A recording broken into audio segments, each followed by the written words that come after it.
Oh, hello. I didn't see you there. It's crazy. I know. Welcome to another Walken Moment. Today, we'll be reading a classic for all you kids out there. Gather round. Listen up. It's gonna be epic. We're reading the Lorax, the book. It's good. Collector's edition. Right there. It's crazy. I know.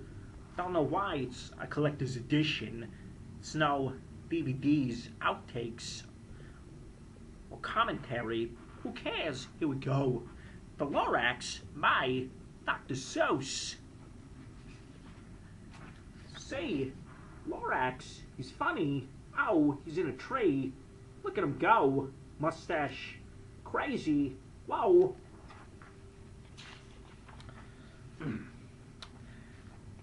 The Strait of the Lifted Lorax. That's what it says in the little street lamp. It's crazy, I know.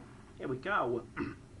At the far end of town, where the crickle grass grows, and the wind smells slow and sour when it blows, and no birds ever sing except old crows, is the street of the Lifted Lorax. See the kid, he's there.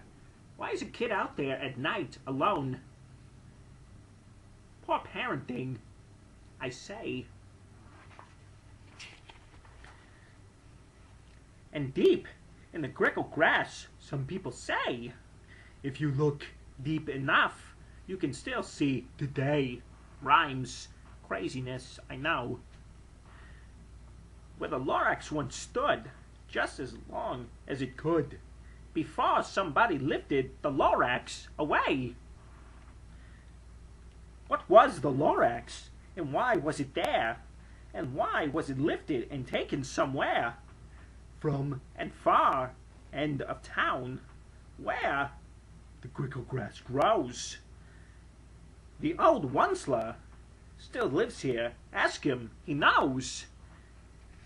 Kid looks around the deserted area. I'm gonna keep showing you the pictures. Better than the wild things, I think. You know, it's crazy. Okay. You won't see the Onceler. Don't knock at his door. He stays in his lurkum on top of his store.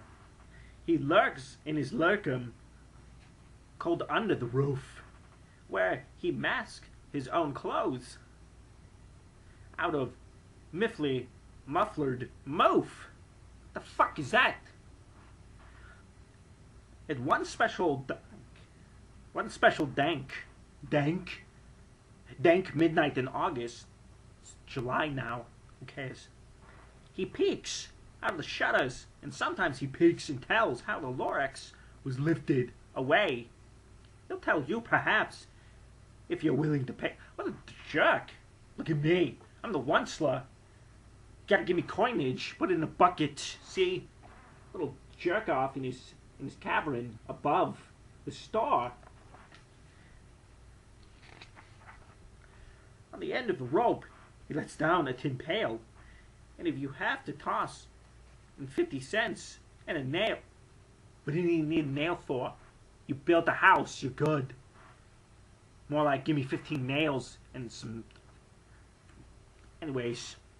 And the shell of a great-great-great-grandfather snail. Jesus Christ! This guy's like a hoarder. You know, maybe he should be on hoarders. His house looks... Look at his house. Probably needs a cleaning or two. It's crazy. Ow! Then he pulls up the pail.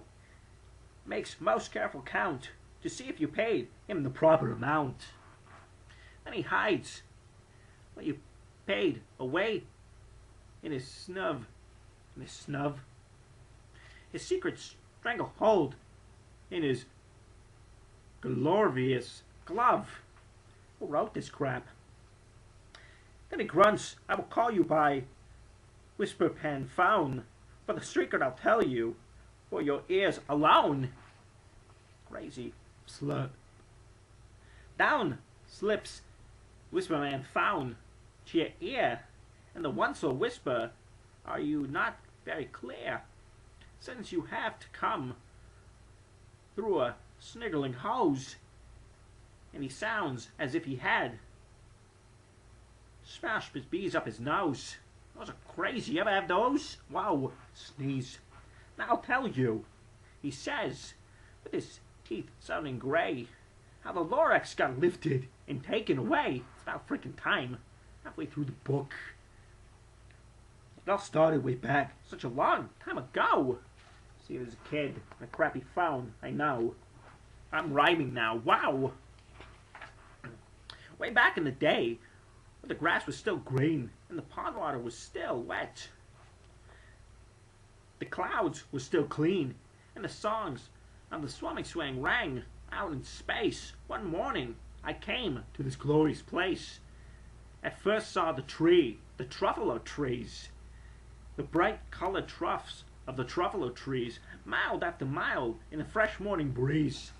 These are the trees. Crazy, I know. I used to have some. If you know what I mean. Whoa! And under the trees I saw brown babaloots frisking about in their babaloo suits. I once owned a babaloo suit once. It's crazy, itchy, but satisfying. As they played in the shades and ate truffle fruits, from the riptorious pond came comfortable sounds of the humming fish humming while splashing around. So bears, fish, it's got everything. What more could you ask for? But those truffalo trays. All my life I've been searching for trays such as these. The touch of their tufts as much softer than silk, and they had sweet smell of fresh butterfly milk. I felt a great leap of joy in my heart.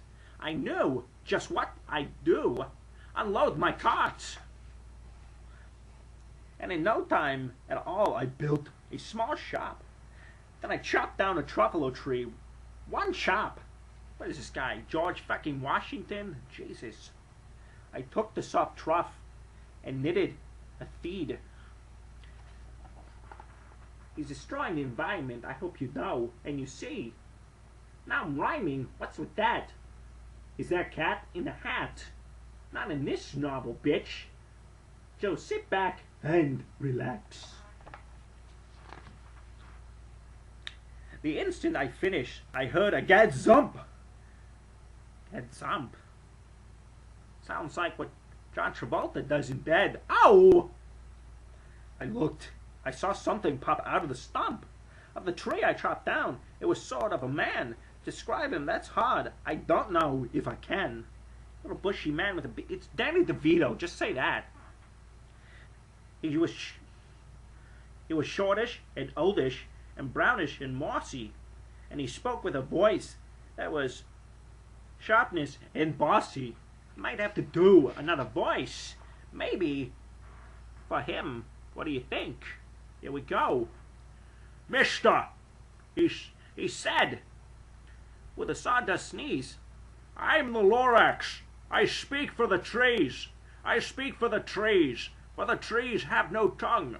And as I'm asking you, sir, at the top of my lungs. He was very upset, and as he shouted and puffed, what's that thing you've made out of my truffle of truff? You see, knowing Sean Connery, he should have been the Lorax. Does he look like a Lorax? You call that a theed? This is a theed. Funny stuff, I know. Look, Lorax, I said. There's no cause for alarm. I chopped down one tree. I'm doing no harm. I'm being quite useful. This thing is a theed. A theed, a fine something that all people need. It's a shirt, it's a sock, it's a glove, it's a hat. But it has other uses, yes, far beyond that.